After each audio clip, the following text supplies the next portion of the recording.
Welcome, everybody. Welcome, welcome, welcome. It's going to be a great conversation here tonight. So glad you're here to join us. We're going to have a great guest on to have a conversation. After that, I'll continue making some opening remarks. We'll answer super chats. We'll do the roll call. It'll be a great show tonight. So hit the like button, hit the subscribe button, hit the notifications bell. We're going to have a great show. It should be fun. Welcome, everybody. Welcome, welcome, welcome. Century. I say that the century on which we are entering can be and must be the century of the common man. A radical redistribution of economic power. I mean, we know that racism is just a byproduct of capitalism. Everything would be all right if everything was put back in the hands of the people. We need a government that will make sure Americans are taken care of and organize the economy to serve the people, not the profits of a wealthy few. We now have the techniques and the resources to get rid of poverty. We got to start getting out there with the people. Get out of the movement and get to the masses. We need a government of action.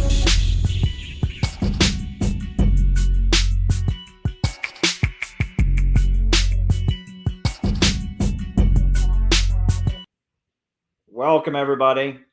Welcome, welcome, welcome. So glad to have you here with us. So I'm now going to bring on my very good friend and ally and fellow anti-imperialist, a longtime acquaintance, somebody that I have been at many protests and demonstrations with, spent a lot of time out on the streets leafleting with, somebody that I've worked to raise awareness about the Belt and Road Initiative with, someone who is very well aware of the truth about what's going on with Russia and the hope of the world land bridge and the emerging alternative economy and the danger of free market neoliberal capitalism as put forward by the dark forces of London, whether they be Adam Smith or Milton Friedman or Friedrich von Hayek and Ayn Rand. My good friend, Daniel Burke from the Schiller Institute, everyone. Welcome, Daniel Burke. So glad to have you here with us. Welcome. That was an incredible introduction. Thank you so much. I've never been introduced with Adam Smith and Milton Friedman included, and I loved it. Thank you very much. And thank you for everything that you have done, and especially in the incredible work that you and the Center for Political Innovation are doing to build up this great event that's taking place in Chicago on August 6th. Which I'm very proud to be participating in, and I really hope that we see a lot of people there who are watching tonight. Absolutely. Yes. I guess just to remind people, the event is coming up August 6th. It will be in Chicago area. It'll be in Deerfield at the Hyatt Regency Hotel, and it will be tremendous. And Daniel Burke will be there as a guest representing the Schiller Institute. We'll have some other guests, Party of Communists, People's Party, the Free Alex Saab Committee. Tara Reid is going to be there. We're going to hear from Garland Nixon, Dan Kovalik. We're going to hear from Peter Coffin. It's going to be just a tremendous event. August 6th, if you can be there, that would be awesome. And I'll remind folks once again at the end of our conversation about this upcoming event. But Daniel has a lot he wants to update us on. I think the first thing that Daniel wanted to touch on is I was honored to be listed along with a number of members of the Schiller Institute, as well as members of Congress and former presidents of countries on this official Ukrainian government blacklist. So wow, I made the list, and so did so many other members of the Schiller Institute. So Daniel Burke, what do you make of this Ukrainian government blacklist, list of Russian propaganda narratives that's been put up there? So many of your associates are on there, right? Diane Sare and Helga Zepp-LaRouche and Jason Ross and Harley Schlanger. It's like every person who's ever shaken hands with Daniel Burke is on this, right? So watch out if you shake hands with Daniel, it's on a list. But go ahead, Daniel. I'm going to have to meet the other people who I haven't met. But yes. Okay. Well, first of all, I have a little statement that we put out that talks about this. But one of the things that we point out is, I'm not going to read the statement, but just point some of the things that are in it. You can go to the Schiller Institute if you want to read it. This thing, according to what they claim, this Ukrainian Center for Countering Disinformation was created in 2021 with the idea of becoming, quote, a vital hub of counter-disinformation strategy and resources, not just domestically, but internationally. And according to a briefing by a guy named Yermak, the head of the Office of the President of Ukraine for President Zelensky, this has been brewing since 2014, when, of course, you had the Western-backed Maidan coup with neo-Nazis and the snipers in the Maidan, and Victoria Nuland handing out brownies in the Maidan and so forth. And of course, Nuland claimed the U.S. had spent $5 billion on making sure that that would happen. So this is sort of like, think of it as Victoria Nuland's program, very much. And that would put a sort of a greater clarity on it. Or it's a continuity from that, at the very least, it seems to be. And these people claim that everyone who is participating, who's on this list, was part of a Russian disinformation policy. So they basically think that everyone is a puppet of Putin. I mean, Putin, you know, he controls our inflation, he controls the economy, he's like the most powerful man in the world, and then he has, you know, all of these people on the list completely under his own spell. But the 30 people, the 31st people on the list are all people who appeared at Schiller Institute conferences, online international conferences, over the past several months, beginning around shortly after the special military operation began. And it's funny, you know, I mean, like Harley Schlanger, of course, he's with the LaRouche organization. I was commenting on Twitter that his picture is a picture that was taken of him at a wedding. And he's got like his tie opened up, and he looks like he's had a bottle, I mean, a drink of champagne. But so I think it's really great to see the response that everyone has had to this, which is just like yours, pride and enjoyment of being recognized for the hard work that you've been doing. And I'm very hopeful that the Schiller Institute conferences will continue to provide a place, a forum of discussion for people to establish a real solution to the crisis, because it's clear that telling the truth and working through how to replace this bankrupt and collapsing neoliberal system is very dangerous to the people who want to continue to execute these policies of war and privation. And so I encourage people to think of it that way. Indeed. You know, I think what's particularly dangerous is the fact that they're labeling anybody really who has an alternative narrative of events when it comes to the Ukraine situation. If you say anything other than, you know, Russia is just being ruthless and evil and attacking this poor innocent country, if you point out anything about 2014, anything about what led up to this, anything about the shelling of civilians in the eastern region, they just say that's disinformation, and they don't have a response to it. They don't have a rebuttal to any of these facts. They just call it propaganda, and there's no response, and they just shut you down. It is a non-thinking response, and it's disturbing, and it fits a whole trend that's developing. And I'm sure you want to comment on that. I'm sure. Yeah, I mean, I read that Scott Ritter pointed out. Scott Ritter was on the list as well, and I got to meet him at the Kingston Peace and Freedom rally that came up in New York, Kingston, New York, last Sunday. But Scott Ritter pointed out that in times of war, blacklists often turn into hit lists. And so there is a very serious situation here.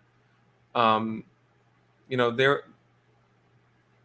it's two-sided. On the one side, there is the barbarity, the viciousness, the terrifying nature of what these people are willing to do. Because what are they doing? They're destroying Ukraine. They're completely destroying Ukraine, killing, you know, throwing people to their death. On the one hand, there's that. And on the other hand, there is the clear evidence that if you speak out and you fight, then you can make yourself dangerous to these people. And that suggests that the overall project of creating this kind of sufficiently powerful, independent political efforts in the United States to change gears, to shift course, it suggests that it is really possible, and it's something that they're really worried about. Yes, I just wanted to pull up this image, because it's very, very important. This image I'm pulling up here. Let me just pull up this image here. It's an important image that many people in the United States have not seen, and I think it's everything we need to know about Ukraine that's Yes. not being told to us. And it's this image right before us. This is the Alley of Angels in Donbass, and this is a monument not to the adults, but to all the children who have died since 2014, and the shelling of Donetsk and Lugansk, the eastern regions where the population is primarily Russian-speaking, the eastern regions of Ukraine. These are the areas, these are the children who have died at the hands of the Ukrainian government backed by the United States. And they have been dying for 8 years straight. 8 years straight they have been dying. They've been bombing them. There have been whole families hiding in their basements. There are children who found, live, unexploded bombs and shells in their front yards. There have been drone strikes and attacks. There's been a food blockade. For 8 years, the Russian-speaking peoples of the eastern regions who vote for the Communist Party, who vote for the Party of Regions, who have an economic relationship with Russia and are sympathetic to Russia despite being part of Ukraine, for 8 years they have been bombarded and attacked. And mainstream U.S. media said absolutely nothing about it. And 14,000 people overall died. Some say it may be as high as 16,000. Russia took over 2 million refugees over the course of the last 8 years, people fleeing. And what's going on now is that Russia is trying to put a stop to this. The people of these regions, since Ukraine will not let them reintegrate back into Ukraine, it will not integrate them back into society with the Minsk Agreement.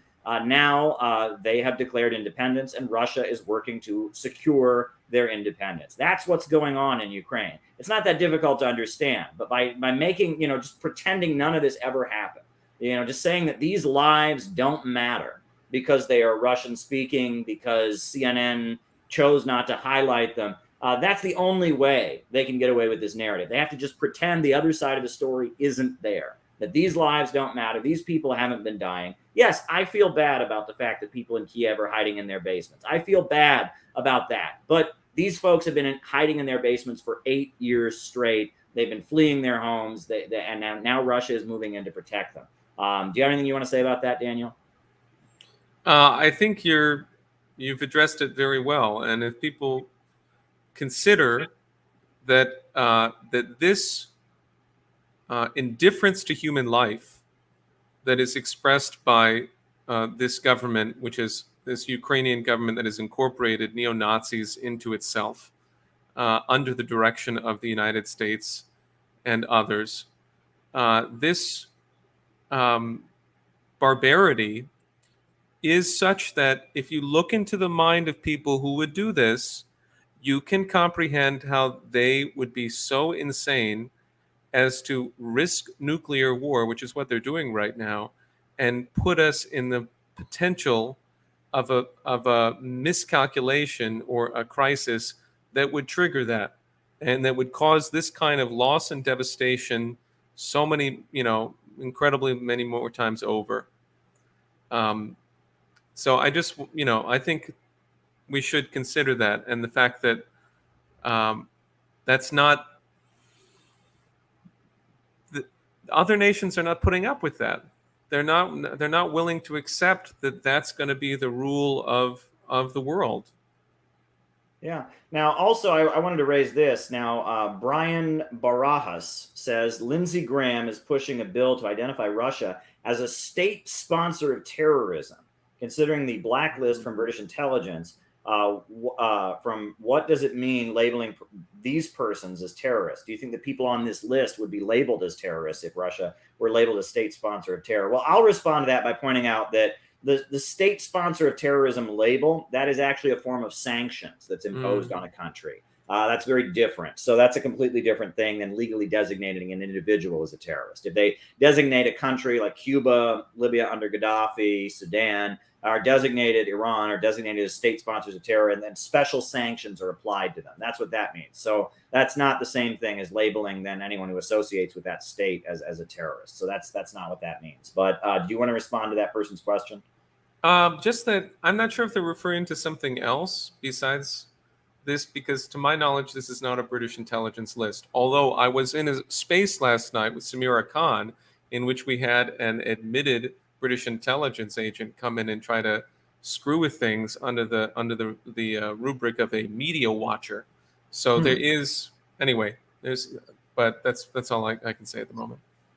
Interesting. Yeah. Well, one thing that is also of interest, I think, is the fact that so much of the global economy at this point is breaking free from the domination of Wall Street and London. The reason that they're escalating with Ukraine right now, and the reason that there's a provocation in the works against China, is because this new economy is speeding ahead, and that is very, very clear. I mean, the fact that Iran and Venezuela are about to have a deal to start joint agricultural products, right? That the USA has made it hard for Venezuela to import food. So now Iran, who's also been blocked out by the United States, they are going to team up with Venezuela and start growing their own food together. And have joint agricultural operations. And the Shanghai Cooperation Organization, I believe this month there was a great gala in Tehran by the Shanghai Cooperation Organization that Chinese and Iranian relations are getting stronger. So, I mean, this alternative economy is emerging. And if the United States, if we want to get out of the nightmare we're in, I mean, we are officially in a recession as of today, right? A recession is defined as 2 consecutive quarters of shrinking GDP. And we have officially had that, right? We are now in a recession. If we want to get out of this recession, if we want to start seeing economic opportunity in the Midwest and the Rust Belt, we ought to join this alternative economy instead of trying to fight it. What do you have to say on that, Daniel? I think that's the thing. That's the way to go. That's the mission that we can organize people around, that does not require people to have one particular ideology or another. It means that you have to look at the genuine shift that's happening. And I can go through just a couple of statements. There was a meeting in Tashkent yesterday in which we had the foreign ministers of the 8 member nations of the Shanghai Cooperation Organization. It's China, Russia, India, Pakistan, Uzbekistan, Tajikistan, Kyrgyzstan, Kazakhstan meeting. And they're just the members. Then you have the observers, which is Belarus, Afghanistan, Iran, and Mongolia. And another 6 are in dialogue status. So they got together and they're talking through how are our nations going to collaborate to feed our people and feed humanity, as you're describing with Iran and Venezuela. It's very, very hopeful.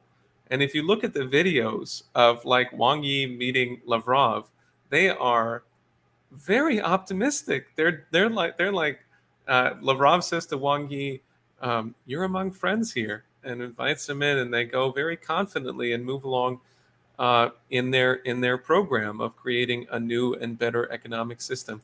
I mean, I do really want to recommend that people who want to get a deeper sense of this look at the LaRouche organization's coverage of the BRICS Plus summit that took place. What was that? 5 weeks ago. The president of Argentina, which is suffering immensely, they have a 64% inflation rate in July. They had a 60% inflation rate, or 61% in June.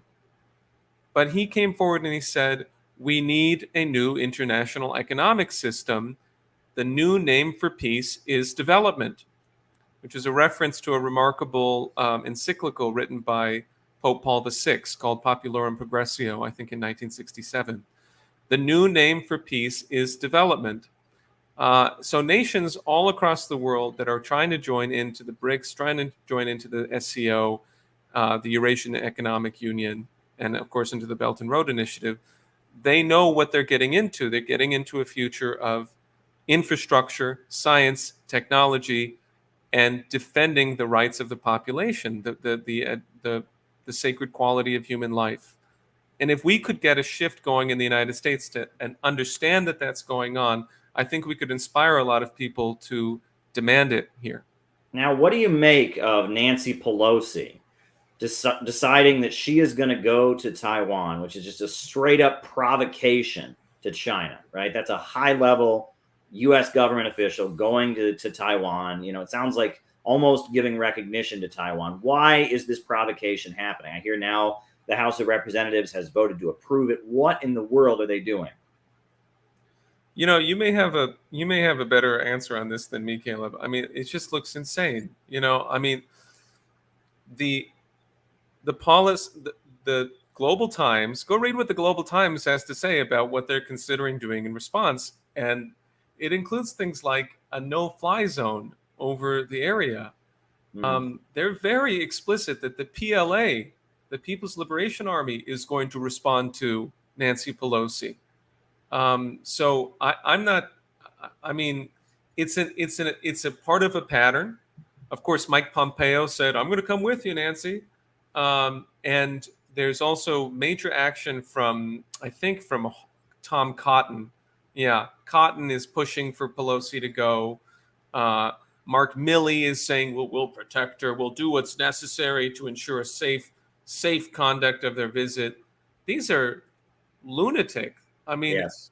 I'm not sure what's going on, other than that this could be a major escalation that, like what happened over the first few months of the year when we weren't sure what was going to happen. Is there going to be an invasion? Is there not going to be an invasion? And then the provocations of the Ukrainian regime and of NATO and of the United States passed the line. And that's how we got to where we are.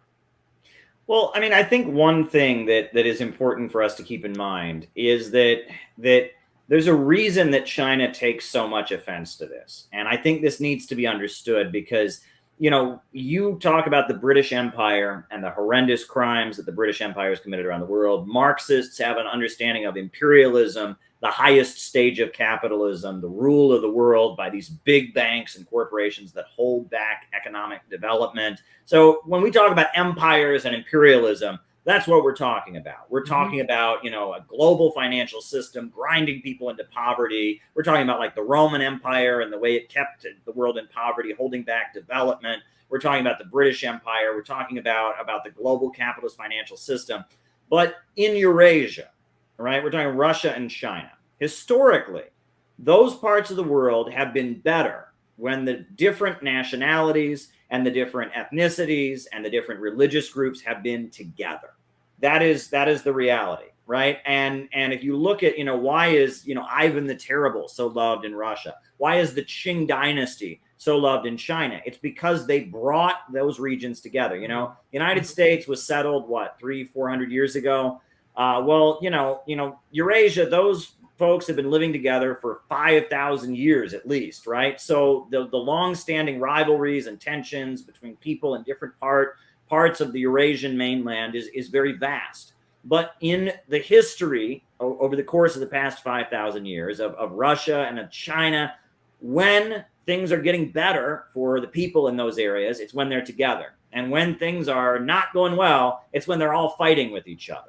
And one of the most important achievements of the Chinese Communist Party is they created one China, right? Because when the British were in China during the century of humiliation with the Opium Wars, when people were dying en masse, when there was mass malnutrition and mass poverty, and China was just an outpost of drug addiction, and Shanghai was just one giant child prostitution center where sailors from all over the world were going to rape Chinese children, and the horrors of what China endured during that century of humiliation.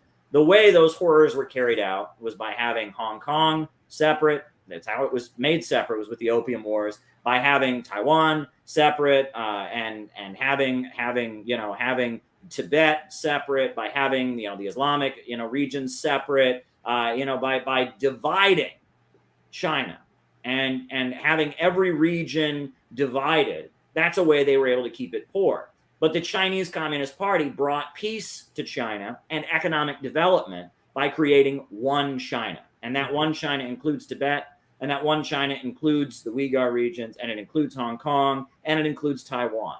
And China, the Chinese Communist Party, has emphasized we will fight for one China. We're not going to be divided anymore. So by Nancy Pelosi going there, that is an affront. That is a basic affront. Nancy Pelosi is saying by going to Taiwan, we're going to try to prevent you from having one China. That's what she's saying. And that's why that's such a provocation. That is a direct attack. I mean, could you imagine, a Chinese official going to Iowa or going to Wisconsin and trying to say that's a separate government? That would be interpreted as an act of aggression, trying to tear apart the United States. You know, when the Confederates tried to break from the United States, we had a big civil war over it, right? So if some foreign government were actively trying to break apart the 50 states that make up the United States, we would obviously not be okay with that. And that's why this is so important. And that's a context we don't get. And there's a lot of confusion because, again, you and I and leftists and socialists were against empires. And so people say, oh, well, Taiwan is little and it's this island that wants to break from the empire. That's not what's going on there at all.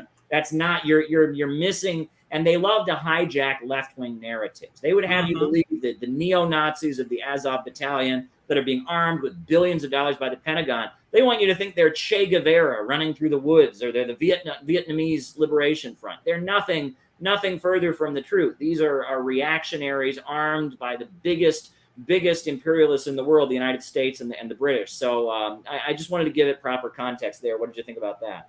I think you are absolutely right. And I want to sort of underline your point for people by comparing the two readouts from the call between Joe Biden and President Xi Jinping this morning. It was a 2-hour call at the request of Biden. And Biden's readout said, on Taiwan, President Biden underscored that the United States policy has not changed, and that the United States strongly opposes unilateral efforts to change the status quo or undermine peace and stability across the Taiwan Strait. What was not mentioned in the U.S. readout was what President Xi said. Those who play with fire will perish by it. Yeah. There you go. You know, so we are rapidly reaching the situation where Washington and London and associated powers can no longer dictate. They can't dictate terms to Russia and China. I really think, I mean, this will be an interesting situation. Like I said, who knows exactly how it's going to develop? It could turn extremely bad. It could turn into nuclear war. And on the other hand, there's a reality that is arriving very rapidly where the physical capability of the U.S. military to back up their bravado is not going to be sufficient.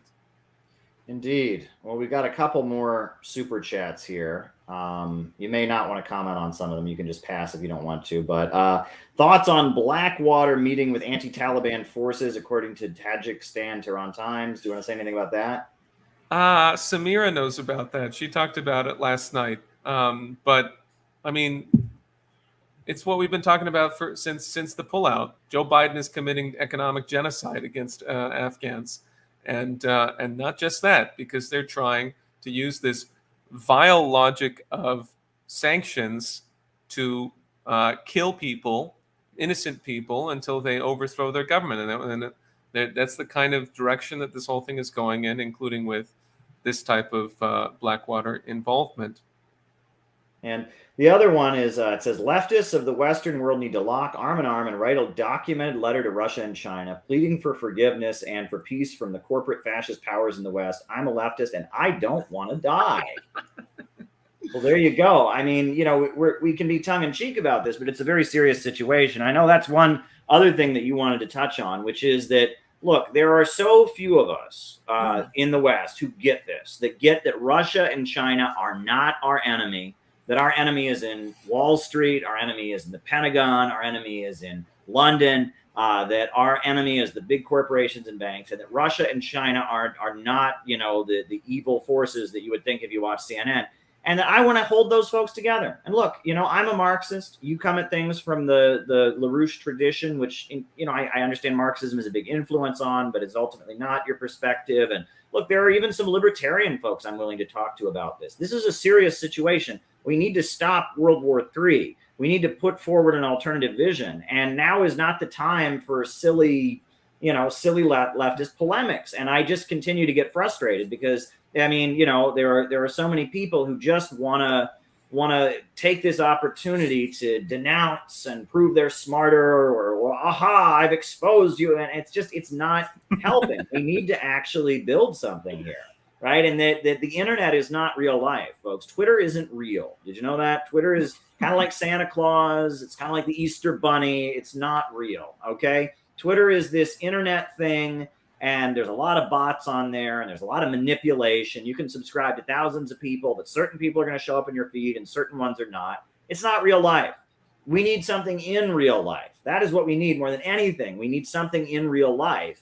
And that means we have to work with people that we may not agree with on everything. And we have to learn to see common ground. And when there are people that are forward thinking enough to realize that Russia and China are not our enemy, we need to find a way to cooperate with them, not a way to expose them and feel good about ourselves in isolation. And I'm sure you've noticed, you do a lot of organizing, Daniel. You don't just talk to leftists like me. You talk to, people in the Trump camp. You did a lot of outreach to folks in the Trump camp about Russia and China. And you talk to, labor unionists and you talk to community folks. I saw your folks were out on the street today leafleting, if I'm not mistaken, about Russia and China and the Green New Meal, right? The Green New Meal, you call it, right? Which I thought was pretty clever.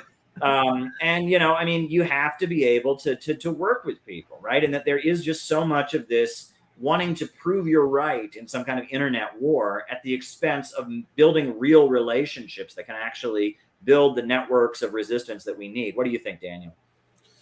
Well, I think we can reflect upon the advantages that we've had. People are living in such a difficult situation in the United States. Young people surrounded by cynicism, surrounded by the most heinous breakdown in the culture and in society and politics and the economy. And,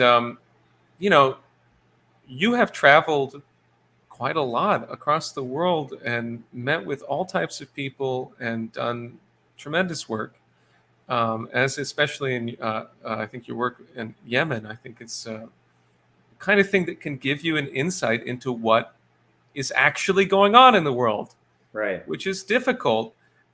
So I empathize with people, but the fact that you need to, if you don't have the benefit of those experiences, which, I've had my own and I'm very grateful for them, then you need to figure it out somehow. You need to go and think about what is actually happening in the rest of the world and get out of the tendency as an American to somehow accept a sense that America, is everything past the borders of the United States is somehow kind of real, but kind of not, and not really touching our lives. Because I think if people do that, then they will have a more reality-based conception of how we can collaborate to create an independent political, sufficiently independent political capability to respond to the proposals of Russia, of China, of the BRICS Plus, and so forth, which is what we need. We need some kind of ability to catalyze a shift towards collaboration with this new economic paradigm. So that's the first thing I would say. And if I could go on a little bit more, I'll tell about, one thing I'd like to see would be for people to take a look at one of the things that we've been able to achieve in the LaRouche movement, which is to get Diane Sare for U.S. Senate on the ballot. There's a piece in the New York Times today. Of course, Diane Sare is on the Ukrainian blacklist, but there's a piece in the New York Times today which talks about the fact that because of the incredible increase in the petition requirements for independent candidates, for the first time in 75 years, The governor's race in New York has no independents. It's only the Republican and the Democrat. And this article studiously avoids mentioning that Diane Sare is the only independent who succeeded and on that level of office, and that by submitting 66,000 signatures, which, by the way, Lee Zeldin, who's running as a Republican for governor, he was trying to get on one of the lines for I believe the Independent Party, and he had to fake a bunch of signatures and didn't even submit 45,000, submitted a bunch of faked signatures. It's somewhat of a scandal at the moment. Diane and our movement, we were able to get in 66,000, significantly above 45,000, which was the requirement. And for comparison, I ran for U.S. Senate in New Jersey as an independent. I needed 800 signatures. We needed 45,000 in New York. And so there's a media blackout against Diane as a LaRouche candidate, and I think also as someone who appeared on this blacklist. It's possible that there's a relationship to that, because you know that the New York Times pays attention to those things. Sure. Anyway, and I would like people to take a look at this, because she's someone who you'll find can be one of the torchbearers for exactly the coalition that we're trying to develop. Yeah, well, as far as the whole media blackout thing, I will never forget the day that Maggie Haberman of the New York Times referred to me as, quote, a man claiming to be from RT. That was lovely. I was at Donald Trump's press conference. He had called on me at his previous press conference, and he was like, one last question. He's like, all right, who's my favorite reporter? You. And so I joked, Donald Trump says I'm his favorite reporter. And I called on him. I asked him about Russia. So then at his next press conference, I was trying to get his attention, right? I'm like, I'm Caleb Maupin, RT, want to talk to you, Donald Trump, or whatever. So then Maggie Haberman of the New York Times wrote up the article. And there was a line in the article that said, a man claiming to be from RT. Well, that's bullshit, because Maggie Haberman came up to me, looked at my press badge, wrote down my information. So I'm sure my name was in the original draft of the New York Times article. But then they thought, now, do we want people to Google this guy and listen to what he's saying? Of course not. And so the New York Times article came out, and a man claiming from RT was repeatedly rebuffed as he tried to get Donald Trump's attention, something like that. I'll never forget that. That was particularly interesting. And there's other people that do this kind of work that talk about being the invisible man, and how they'll give the interview and it just kind of disappears ahead of time. And it's interesting because it's like, what's that thing about, like, Gandhi? He said, like, first they ignore you, and then they attack you, and then they try to take credit for what you've done. So if you're in the ignore thing, you might be safer, because after they can't ignore you anymore, then you get attacked, right? Then they try to put you in prison, like they did with Lyndon LaRouche, or something like that. So maybe we're in a little bit of safer territory, but that is kind of the situation. And I've noticed that, and that these blacklists, they mean a lot to, like, intelligence entities. And this notion that American media is just completely free, right? It's, I'm tagged as Russian state-affiliated media, and there's China state-affiliated media. All mainstream U.S. media is handled by the government, right? And the Operation Mockingbird, you can read about it. These are historical facts that sure, you can have alternative, like, indie blogs and stuff like that. But if it's mainstream media, primetime cable news, you can bet there are wings of the intelligence apparatus that are carefully overlooking what is allowed and what isn't allowed. You can be sure of that. You can be absolutely sure of that. So I guess a couple other people are asking us questions here. So let me pull up. I guess Caleb will bring Populist Party of Kansas. There you go. I don't know what I'm going to do in Kansas. We just had a great conference in Kansas, by the way. Daniel was there for some of it, gave a great presentation. We're putting some of the videos up on the web. That was fun. I'm now in Chicago getting ready for our conference. And then we also got somebody else is saying here, thoughts on environmentalist Greta Thunberg attacking China. Well, those darn Chinese, they didn't stay poor. I mean, that was the problem, right? They didn't stay poor. They were supposed to stay poor for the sake of Mother Earth, and they didn't. How dare they? How dare they? How dare they? Right? But what are you going to say on that, Daniel? I think it's pretty useful because it demonstrates that this policy coming down from Mark Carney, the former head of the Bank of England, from Sir Michael Bloomberg, and from associated people, of course, other people in decades past, like Al Gore. But this policy of claiming that that human economic activity is causing a catastrophe for the environment, it's a geopolitical policy. It comes down, it is derived from absolutely the same principles of geopolitics, which is the idea of limited resources. And, that therefore every nation is in a war of each against all, because you can't possibly have common interests if you're all fighting over the same pie, right?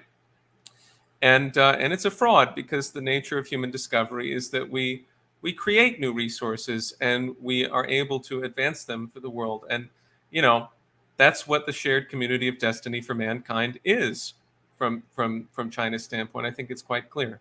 And that's one thing that you have pointed out that I think you're absolutely right about, is that there are so many leftists who want to celebrate the downfall of the United States, right? They want to be like, well, maybe we like Russia and China, but America is an evil country. It needs to crash and burn, and look how woke and revolutionary I am. You're not helping if you do that, because that's not real politics, number one. And number two, that's not progressive kind of thinking, right? If you were in America and you were wanting Russia and China to burn, we would obviously oppose that. But that shouldn't be the attitude. It shouldn't be, one country gains at the expense of another country. We shouldn't view things that way. It should be that Russia and China and the United States work together to raise up all mankind. That should be the attitude. And that is a winning policy. We should want to improve the United States and make life better for the American people by working in coordination with governments that are making life better for their people around the world, right? This is real politics. And that, unfortunately, there is kind of a wing of folks that are, more understanding about Russia and China that still hold this attitude, like they want the United States to come apart and crash and burn. Well, obviously, we want to get rid of the prison industrial complex and the military industrial complex. We want to get rid of the big Wall Street banks that dominate the economy. We want to get rid of unemployment and things like that. We want to get rid of racism and such. But we do want a better country. Socialism, in my view, is about making a better country for working families. Right? It's about, increasing the amount of food that's available so people can eat. I mean, increasing the amount of jobs, increasing living standards. So, it's not the right attitude to view this as East versus West. And, I'm on the East side, so that makes me woke and progressive. You've noticed this too, I think, Daniel, right? Yeah, I definitely have. And, I want to warn some of the people who are watching who may have, thought about this, that these ideas are intended to seduce you. So they're not necessarily so obvious right up front what you're dealing with. Like, for example, I will go on, I'm going to go on record saying, talking about the guy who everyone, who everyone really wanted to hit you with, which was Alexander Dugin. Mm-hmm. Dugin, from everything that I have read from him, is one of these types of people who says that basically, for example, he states that peace is only a tool, and that that there is sort of an undying war of geopolitics, and that peace is just one of the clubs that is used to achieve the things that people want. And he cites Carl Schmitt as being one of the the Nazi crown jurist as being one of the influences on this thought. And if you think that way, then even if you say I'm against liberalism and I'm against the Anglo-liberalism or the Anglo-American empire, whatever you want to say, I'm against all that, the Western neoliberal system, and I'm for the Eurasian, then you're not solving the problem. You're just doing blocks, but you're on the other side, and it does not contain the conception of peace through development, of the mutual benefit of nations, and of the idea that we would go towards a conception of the one mankind. So, yeah, well, I've learned a lot from Dugin's work. I don't agree with him. He's a conservative, and I mean, one of the main points that he emphasizes in almost every one of his books is that he thinks that the conception of historical progress is not correct. Mm-hmm. I guess he agrees with Chris Hedges, who says similar things. That he believes that the past, the present, and the future are equal. We're not going forward. We're not going backward. Yes, we're just existing. Exactly. And I mean, historical progress is essential to my worldview. I mean, I'm sorry, but I believe in historical progress. I think progress is the essence of being a human being, right? Is that, you don't get, you you get older, you don't get younger. You learn as you get older. Your mind develops, and that historical progress is really just an essential part of my beliefs. And so that's where I really diverge from anything that Dugin has to say on that front. Absolutely. And that, he comes out of Marxism. He's rooted in a Marxist tradition, and then there's elements of traditionalism and nationalism, and he's a mixed bag, and he's an important thinker in Russia. And I'm not ashamed to have gone and met with him, and I would do it again. Yeah, and the notion that he's Hitler or he's a Nazi is the stupidest thing I've ever heard, right? Because he's clearly not that, right? His entire conception of the fourth political theory, it's the fourth because communism, the second, and fascism, the third, are no good. So he's rejecting fascism. He's a proud Russian patriot. He's proud of the defeat of the Nazis. He's proud of Russia's history, in the Second World War. He denounces fascism. He's a supporter of African people in their struggle for national liberation. So, I don't agree with him, but this notion, people that try to make him Hitler and then I'm then Hitler by default because I talk to him and I defend him. It's really, really frustrating. And I mean, it really goes to show you how they really work overtime. They just work overtime to try and control the narrative. I saw that today they were making this Wagner Group trend on social media, trying to cover up the fact that they've got a whole army full of neo-Nazis in Ukraine, Azov battalion. They're tearing down World War II memorials that have a Nazi collaborator, Stepan Bandera, as a hero. And so there's this rumor that maybe this one fighting group in Russia might possibly be named Wagner after some. It's this really long hoop, okay? It's this really, really long hoop, all right? And it's we all know what the Azov Battalion was. You can Google who Stepan Bandera is. Stephen King, can be an idiot. We saw the clip of defending Stepan Bandera, but we all know that, and they're just really trying, to make the tail wag the dog or put the shoe on the other foot or whatever. And I mean, it just really shows you how downright pathetic it is. But ultimately, we got to urge people to get off social media. I mean, I'm on Twitter all day long and such, but really, it's not good for your brain. If I had children, I would probably not let them go on social media. I would tell them to, wait until you're 18. I mean, you have to get on social media to do political promotion, but we just need people to understand that it's not real. It's not real life, and, also wake up in the morning with classical music and go to sleep every night with classical music. That's my self-help advice. I'm actually working on a short self-help book aimed at communists. I love that. I'm going to finish it up after this conference. I'm pretty excited about it. I'm including the classical music thing in it for sure. So there you go. Course. Yeah, but what else is on your mind tonight, Daniel? I guess I want to encourage people to think through what you started with, namely the causes of the crisis that we are in.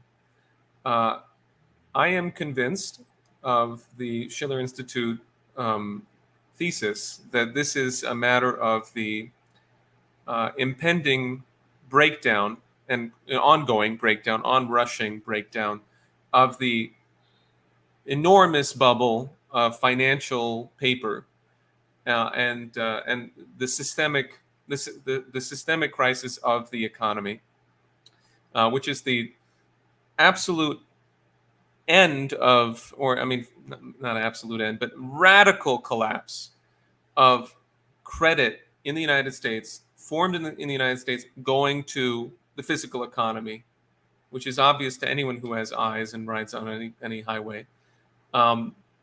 There's a collapse in that capability, and there's this growth of this gigantic cancerous bubble. And so what we are proposing is we have a petition that we're putting out, people can find on the Schiller Institute website, that calls for a new Bretton Woods system, a new international financial system, which would require, among 8 steps, canceling the worthless debt of Wall Street, City of London, and otherwise through a Glass-Steagall type of policy in every part of the world, and to get this kind of national credit, state-directed credit for physical infrastructure moving. I want to say, well, you're a signer of the petition. Thank you very much, Caleb. Mm-hmm. And you're joined on that list by the Prime Minister of the Houthi government in Yemen. Oh, wow. So we're getting some wonderful signers onto this, and I want to encourage everyone who's listening to this to study it, consider it, and please sign it as well and endorse it. Well, very good. And I guess I'll just one more time remind people that if you want to see Daniel Burke, you can come to our great, amazing conference that we are going to be having August 6th in the Chicago area, Deerfield, Illinois, the Hyatt Regency Deerfield Hotel. Daniel will be joining a panel of guest speakers, allies from the Party of Communists and the People's Party and the Free Alex Saab Committee. We're also going to have Dan Kovalik and Tara Reid and Garland Nixon and Peter Coffin, and it's going to be awesome. Music, there's going to be great musical performances. It's going to be really, really great. So we hope folks can join us at this great conference coming up. And if you want to send a donation to help us have our conference, you can send it to CPI Events on Cash App, or you can Zelle me at calebmaupin@gmail.com and on Zelle. So I'm just putting that in the chat, that information, if people want to send a donation to help us cover the expenses. A lot of people are coming in from out of town to help us out with this conference. So, you know, I'm here in the Airbnb. Lily's here with me. You know, David and Elizabeth are here with me. David's from Texas. Elizabeth is from DC. But you know, we got people coming in from Iowa, and we got people coming in from Missouri, and it's, you know, this is the Center for Political Innovation is moving ahead. We are a socialist group that is breaking out of this left, you know, the synthetic left nonsense, out of the movement to the masses. So I hope you'll join us at this event. I know Daniel's going to be there. I'm looking forward to his presentation. I think you're going to pitch this petition in your presentation, yes. Right? That's the plan, if I'm not mistaken. So I'm looking forward to that. All right. Well, thank you, Daniel. I guess on that note, we'll catch you next time. All my best. Be in touch. See you soon. Thank you so much, Caleb. Take care. Thank you. Yep. There we go. All righty. That was fun. It's always fun to talk to Daniel, everybody. Welcome, welcome, welcome. So glad to have you all here. That was a great chat with Daniel Burke. He's going to be joining us. That's going to be awesome. Yeah, I mean, look, the U.S. economy is now in a recession. The Biden administration says it's not really a recession. It's not really a recession. It's just a transition to a period of slower growth. You know, that's what the Secretary of Treasury, Janet Yellen, said. In addition to that, the costs of food are going up. The costs of gasoline are going up. 40-year high in inflation. We're in a situation where the House of Representatives is sending Nancy Pelosi to engage in a provocation to try and start World War III with China, as if the tension with Russia is not enough. Meanwhile, Russia and China and the Shanghai Cooperation Organization are building up an alternative economy.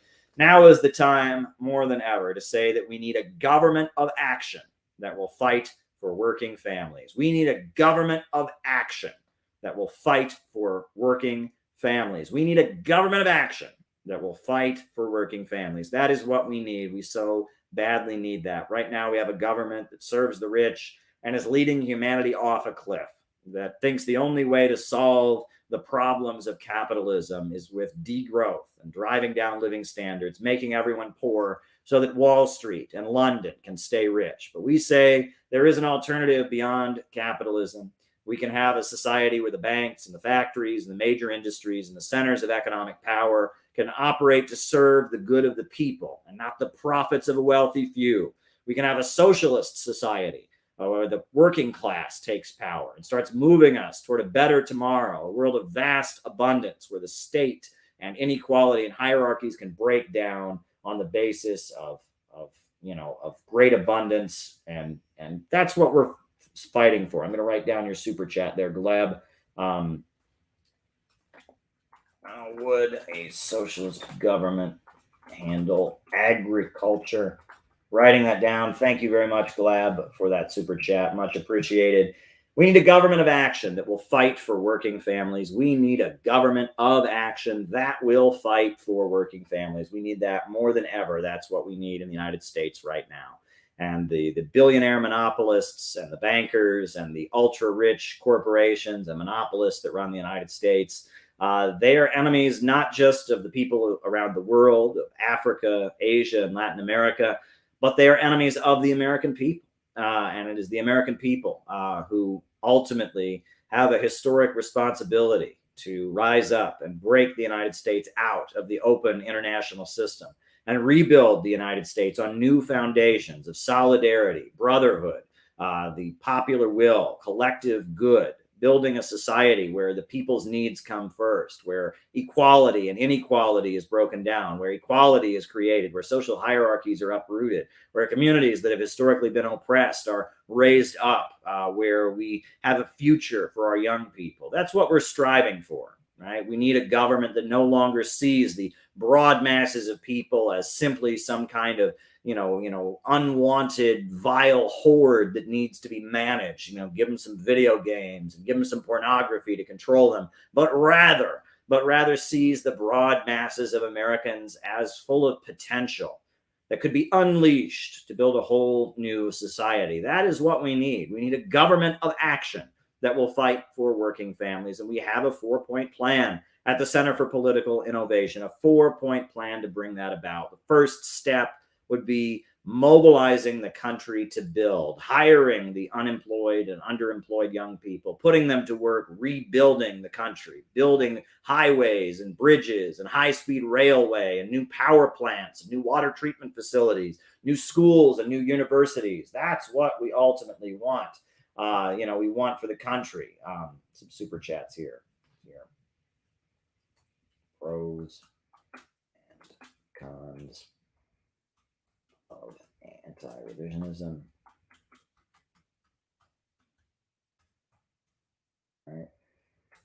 All right, wrote that one down. I got to scroll up and see the next one.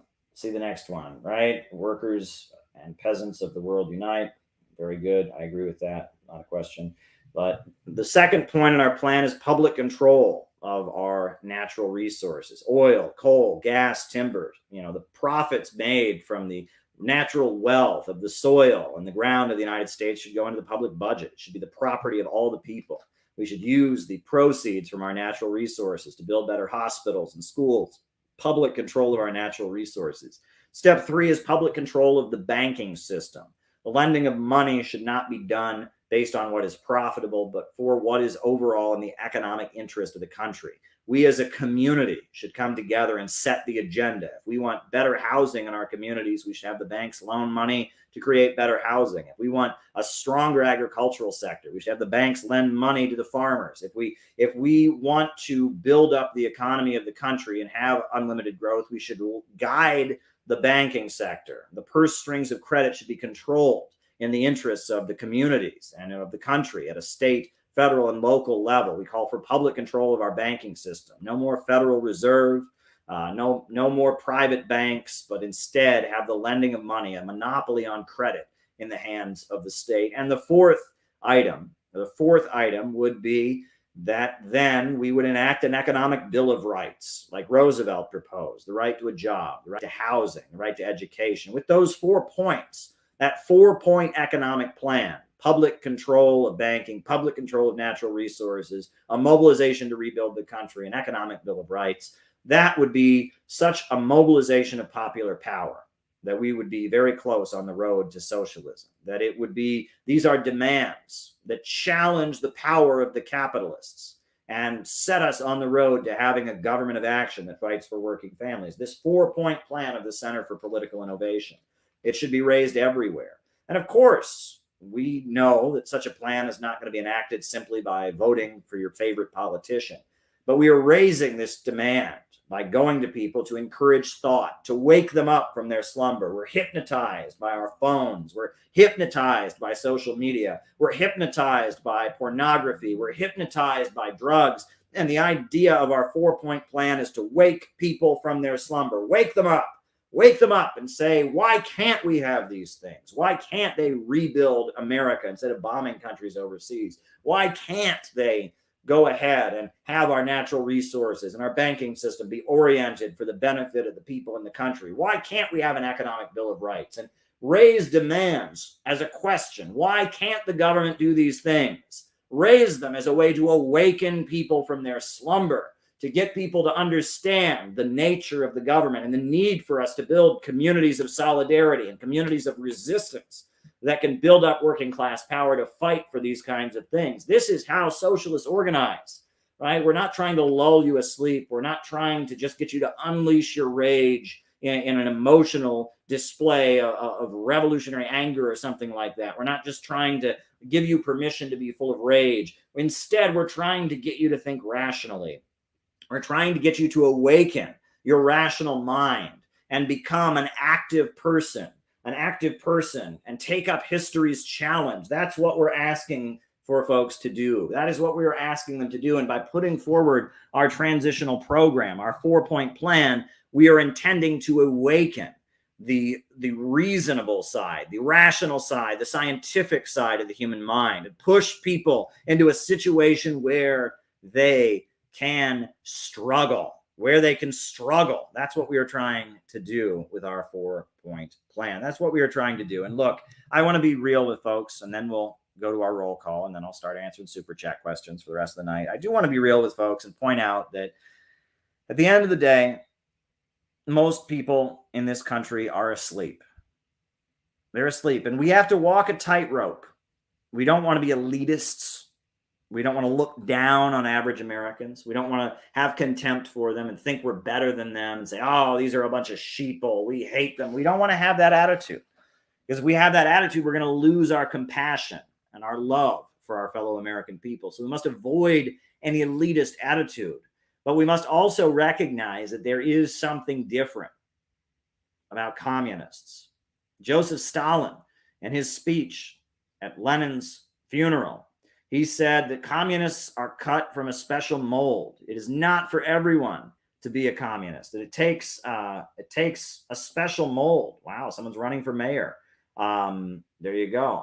It takes a special mold. It takes a special type of person to be a communist, right? Takes a special type of person to do this. We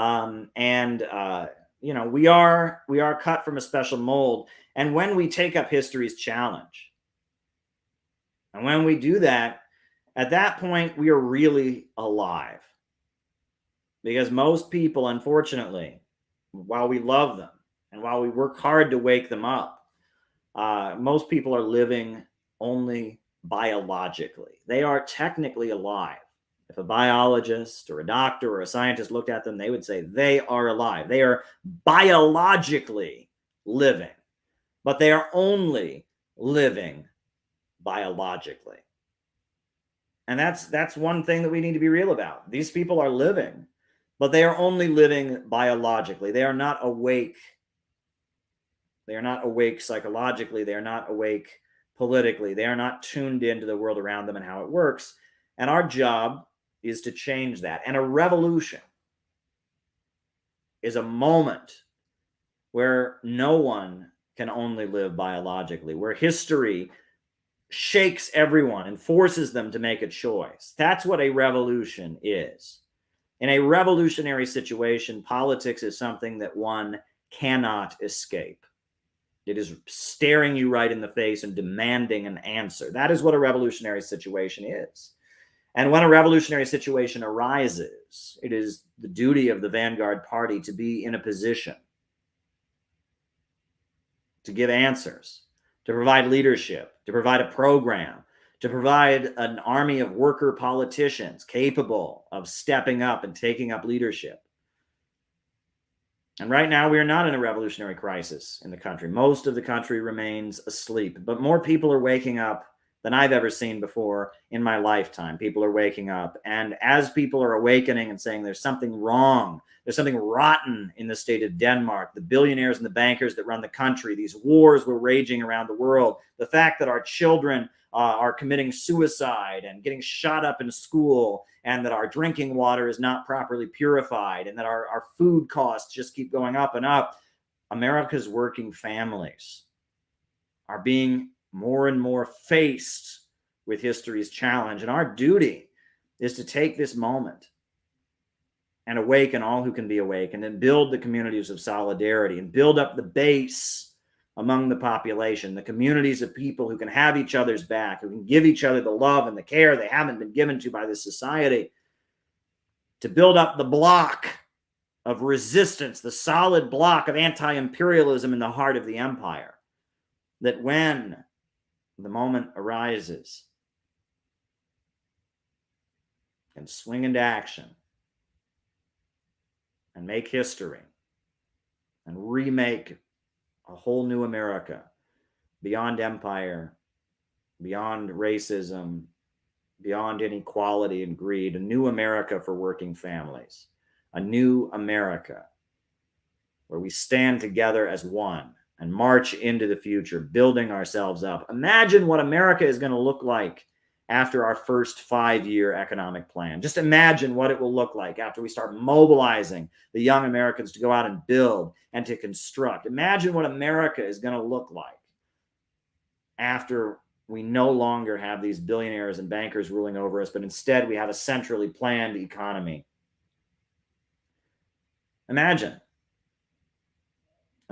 what restoring Detroit, restoring Pittsburgh, restoring Chicago, restoring Pennsylvania and Philadelphia, restoring Kansas City, restoring St. Louis, restoring the great cities throughout the American heartland will build. Imagine what will happen when city builders take control of the American country. Imagine what that'll be like, right? So many of these Rust Belt cities in the Midwest, they're falling apart. The economy just can't get going. Living standards are going down. They've replaced the good jobs with heroin and opioids. And as that situation deteriorates, they continue to have a series of bad ideas about how to improve the city. Oh, they always want to go build a giant casino. Build a giant casino in the middle of the city, right? And let people gamble away their money. And sometimes the city pays for the big giant casino. In Cleveland, Steel Yards Common, or the Steel Yards that used to employ thousands and thousands of union steel workers. They replaced Steel Yards Common.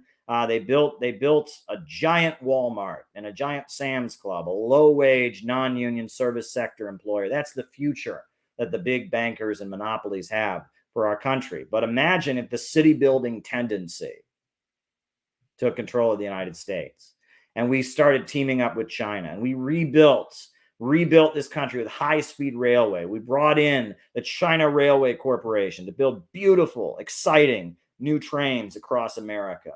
Imagine that the United States of America, we teamed up with Russia and we built, instead of ExxonMobil and BP and Shell and Chevron, we built an amazing state-run oil and state-run natural gas company.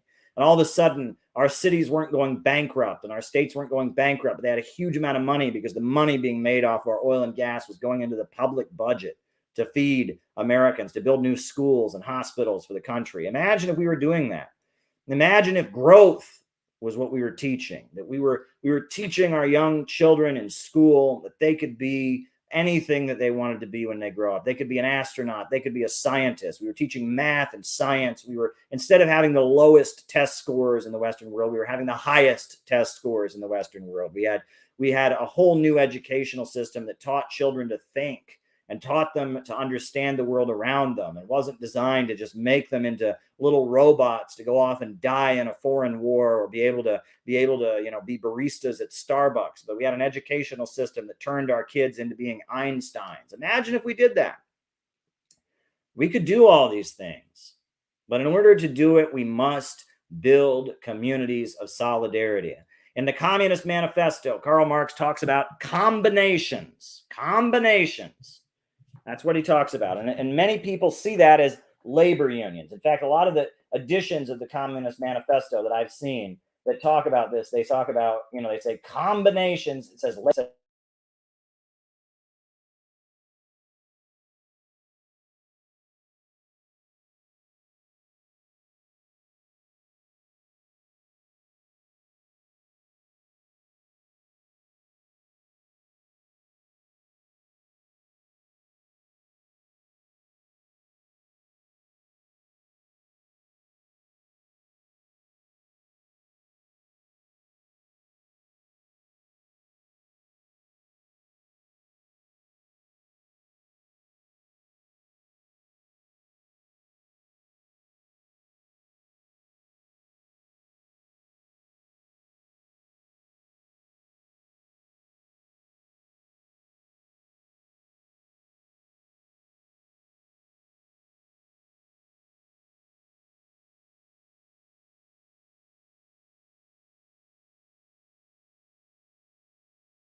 says the workers form combinations. Is he saying that they join the AFL or the CIO? No, he's saying that they form groups to care for each other. They form groups to work with each other. That's what he's saying. In the Communist Manifesto, I'll read it one more time. It says, the increasing improvement of machinery, ever made more rapidly developing, makes their livelihood more and more precarious. The collusions between the individual workmen and the individual bourgeois take more and more the character of collisions between classes, the two classes. Thereupon, the workers begin to form combinations against the bourgeoisie. They club together in order to keep their rate of wages, and they found permanent associations to make provision beforehand for these occasional revolts. Here and there, the contest breaks into riots. Now and then, workers are victorious, but only for a time. The real fruit of their battle lies not in the immediate results, but in the ever-expanding union of the workers. That as they cast us out of the system, as we stand outcast and starving amid the wonders that we have made, as we stand outcast and starving amid the wonders that we have made, as living conditions get worse and worse and worse, the workers have ultimately no choice. They have ultimately no choice but to form combinations.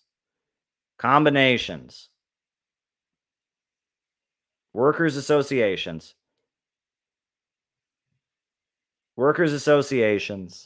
to care for each other and to build up for the coming battle. And that the future of the working class lies in the ever-expanded union of workers. When we begin to form combinations and associations of ourselves, working class power, this is the road to the future of the working class. This is important stuff, and it's important that we talk about these things.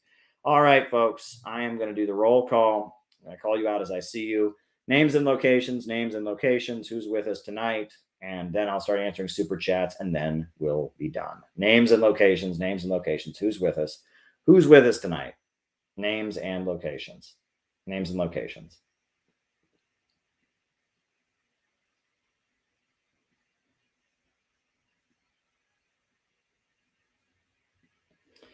All right, we got Tim in St. Louis. We got David in Bendigo, Australia. David Fox, good friend of the program. We got Mr. Wonderland.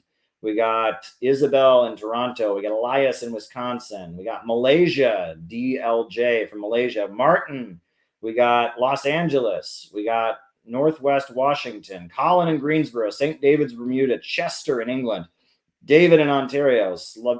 Sarajevo, Bosnia. China. And combat liberalism in New Jersey.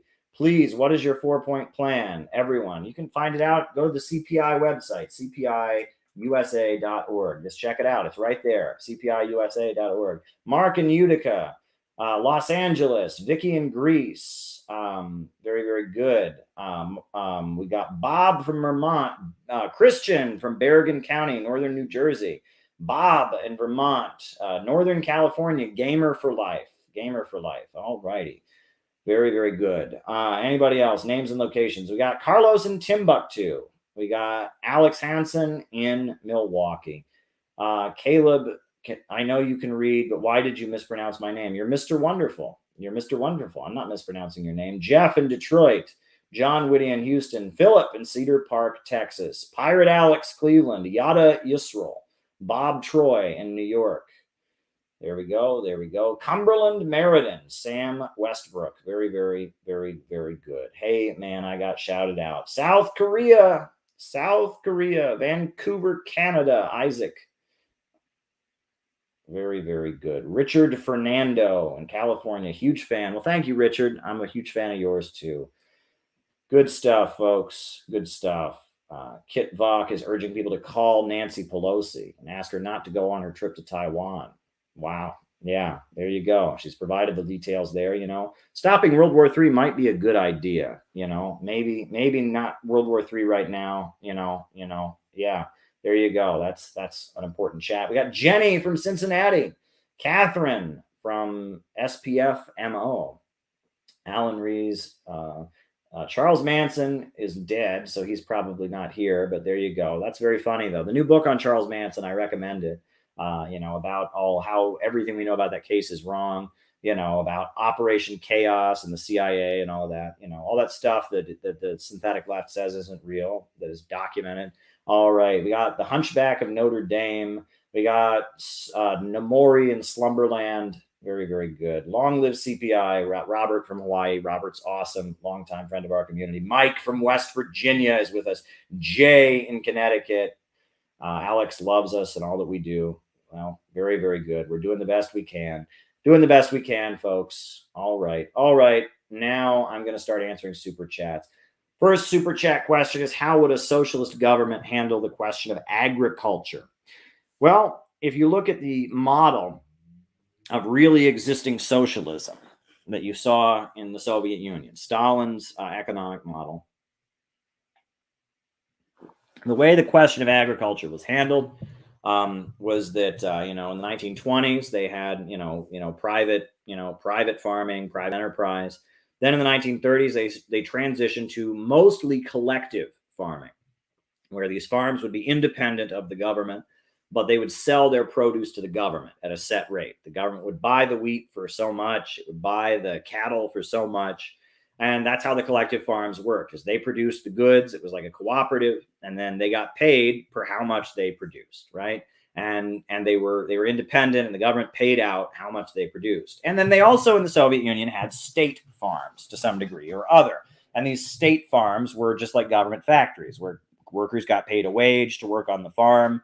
And that was how it worked. Now, in socialism now, you'll notice that they have more of a combination. In China, there are private farms, there are collective farms, there are state farms in China. And that, in Venezuela, they don't have very much agriculture. That's one of the weaknesses of their economy. They have to import most of their food. But there are a lot of farm cooperatives. I actually visited a farm cooperative in Venezuela that made chocolate, cacao beans, and it was really interesting to talk to the workers there that that worked on this farm cooperative. They were Afro-Venezuelans. The Venezuelans took us there, and they're on this island, and they grow chocolate. That's what they grow, and they're a cooperative. Kind of a collective farm, if you will. In Russia, there are state farms, there are private farms that receive a government subsidy. Putin has rebuilt the agricultural sector. Russia's not a socialist country, but I'm just telling you what they do. And that the question of agriculture is based on what will increase output and what will be most beneficial to the country. The Soviet Union had private farming in the 1920s. Then they moved toward mostly collective farms with some state farms. Right. I think some socialist countries have had all state farming, and some socialist countries now have a combination, that these things need to be handled. You need to produce food. Food is so vitally important. One thing that would definitely happen in a socialist America was breaking apart the big agribusiness monopolies, right? Kraft and Monsanto and these giant corporations that have huge swaths of land and they dominate the food markets. They would have to be either nationalized or broken up. And it may be in the interest of efficiency, it may be necessary to nationalize them. But it may be that we may want to break them up to have cooperative farms or to have enterprises. It would have to be based on what would be best in terms of output. How could we produce the most food most efficiently and feed our people and make money selling food to other countries, right? But it would be about breaking up the big agribusiness monopolies that dominate the world and have devastated the economies of so many developing countries. So there you go. And then someone said, what are the pros and cons of anti-revisionism? Well, what is anti-revisionism? Let me just ask you, what is anti-revisionism? What is it? I mean, I don't know what it is, right? I mean, revisionism is a term that was coined by Edward Bernstein. Edward Bernstein was a Marxist in the 1880s and 1890s who came to the conclusion you didn't need a revolution, that capitalism in the Western countries would just kind of naturally evolve into socialism. Karl Kautsky and German social democracy and the main line of Marxism rejected revisionist Marxism and repudiated revisionism, Rosa Luxemburg wrote a pamphlet against Bernstein called Reform or Revolution. Kautsky, critiqued Bernstein. Bernsteinite, is neo-feudalism progressive? No, it's not. We'll talk about neo-feudalism. And Kautsky was repudiated by the Second International. Then later in the 1960s, China accused the Soviet Union of being revisionist, of watering down Marxism, of abandoning the world revolutionary movement in the name of appeasing the United States. And so the Chinese and the Albanians started accusing their rivals in the socialist movement, Khrushchev, of revisionism, of deviating from the principles of Marxism-Leninism. And this pamphlet, Long Live Leninism, the difference between Comrade Tagliati and us. There's a number of pamphlets that the Chinese Communist Party published critiquing revisionism, critique of the general line of the international communist movement. There's a number of these big documents that are really worth reading. I mean, we're planning to republish some of them with the Center for Political Innovation because they're very important to discuss, to learn what were the differences and what was being fought for in this critique of Marxism.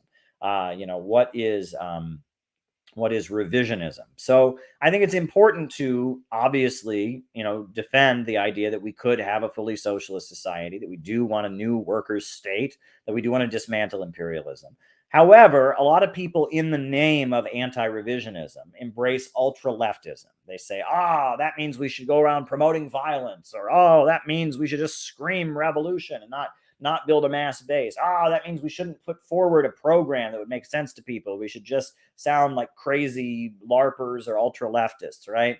So there's something to be said for trying to be rational and carry out a correct line while also holding on to your principles, right? They often give us a false dichotomy. Either completely abandon your beliefs or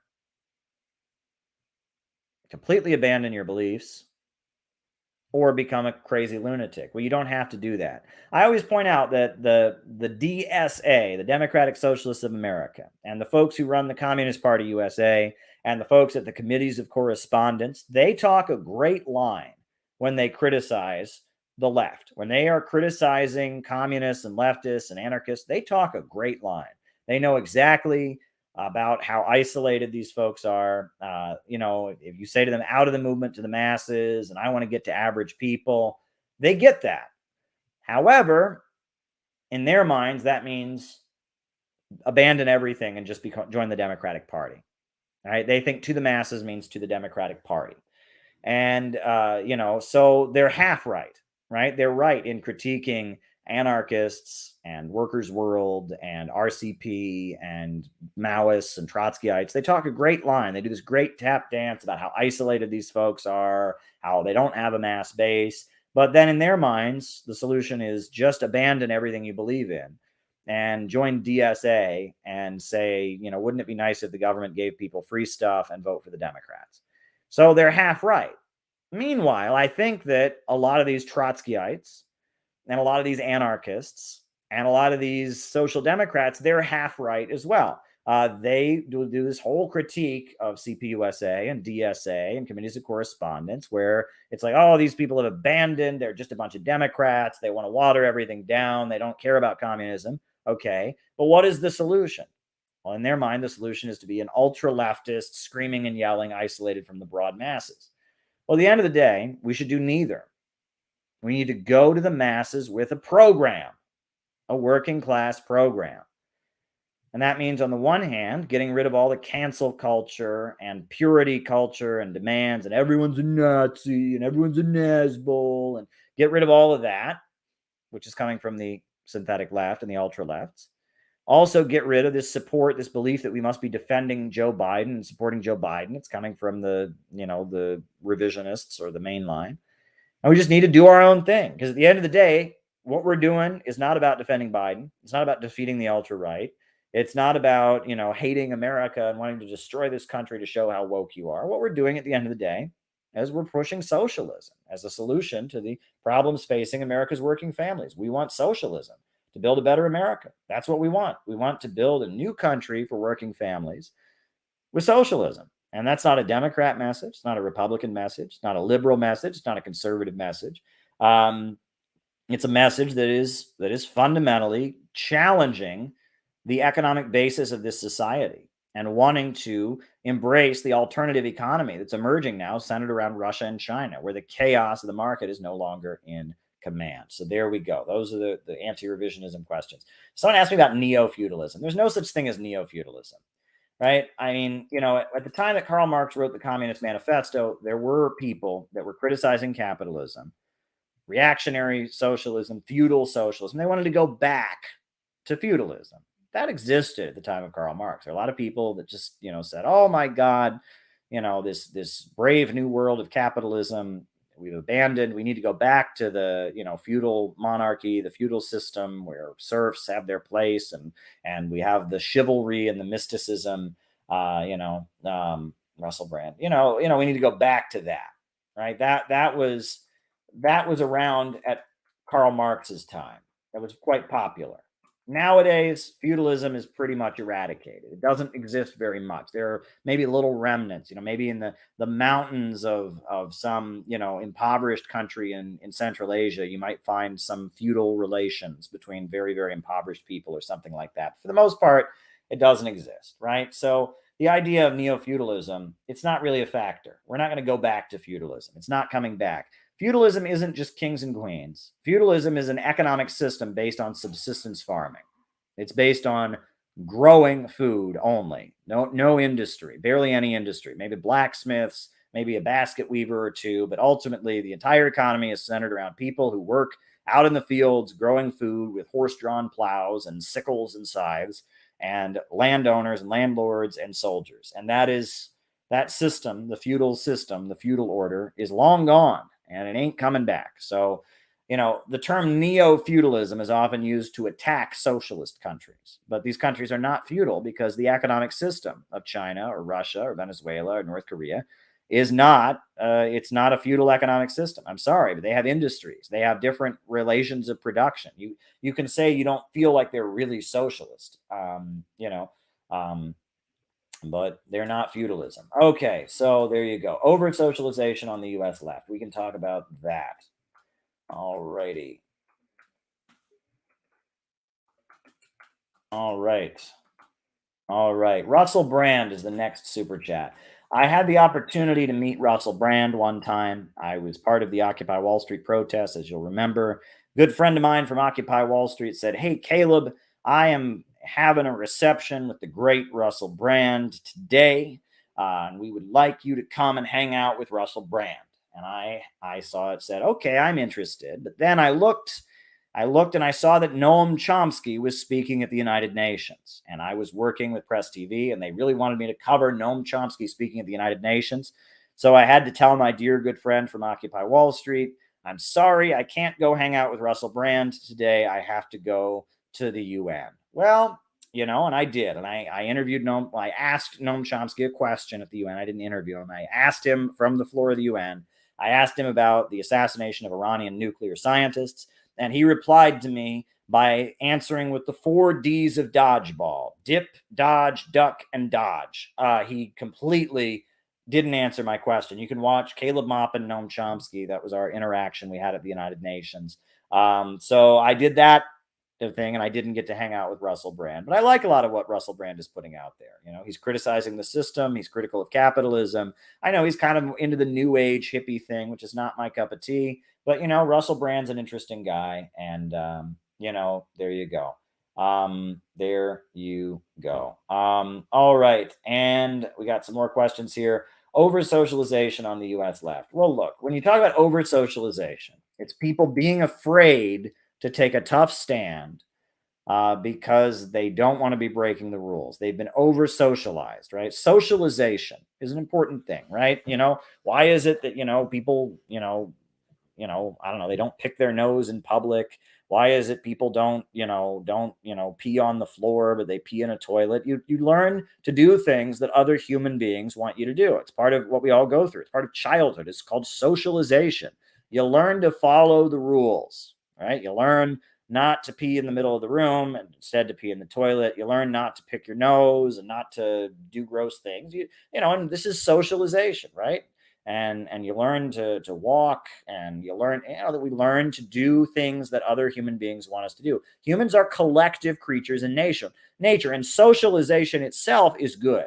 That's why, if you ever see someone who's been in solitary confinement, right, they might have all the food they need, but they're damaged psychologically. It destroys a person psychologically to be put in solitary confinement, because human beings need other human beings, right? We define ourselves in relation to other human beings. So, socialization is good. Over-socialization is when people are afraid to assert their own principles, their own needs, because of, fear of punishment. They just are so determined to get social reinforcement that they are unable to take a tough stand. And I do see that on the left a lot. I mean, the cancel culture. I mean, I've seen some examples recently that are just insane, right? Where it's like, anybody that is part of our city building tendency or whatever, as soon as it becomes known that folks are part of the Center for Political Innovation, they just immediately get blackballed. Why? I mean, we're not telling people to quit the Communist Party. We're not telling people to quit, their local LGBT rights group or their local human rights group. We are not telling people to stop, marching for peace and stop. We're not doing any of that. But for some reason, there is a group of people that are really out to get us, that are just really out to get us, and are so determined to over-socialize people and make people afraid. Oh my God, are you associated with CPI? They're bad. They're no good. They're determined, right? And what they don't understand is the people that associate with us are people, it's not something people just do on a whim. They're like, oh, I'm going to hang out with Caleb, and then I'm going to go bowling, and then I'm going to go fishing. No, everyone who's part of the CPI, we have hundreds of members, and every one of those members knows that we have been smeared, knows that we've been hated, and they have made a fucking decision. And they've said, this is the group for me, and I ain't backing down. And you could tell me they're Nazbols and they're fascists or whatever. They don't care, right?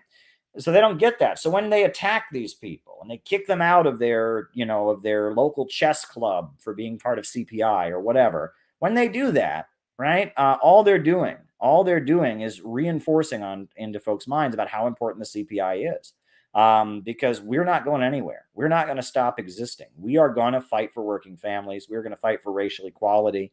We are going to fight against their ugly wars. We are going to fight against their lies. We are going to stand up for truth. We're going to do that. So, these people that are utilizing and trying to utilize over-socialization to weaken our movement are only hurting themselves at the end of the day. So there you go. All right, folks, I think I am out of wind. I am out of wind because it's a long night, and I'm here and I'm working hard here in Chicago to build our conference. So we're going to end tonight. Thanks, everybody. New upsurge in the struggle against U.S. imperialism is now emerging throughout the world. Ever since World War II, U.S. imperialism and its followers have been continuously launching wars of aggression. But the people of various countries have been continuously waging revolutionary wars to defeat their aggression. And while the danger of a new world war still exists, and the people of all countries must get prepared, revolution is the main trend in the world today.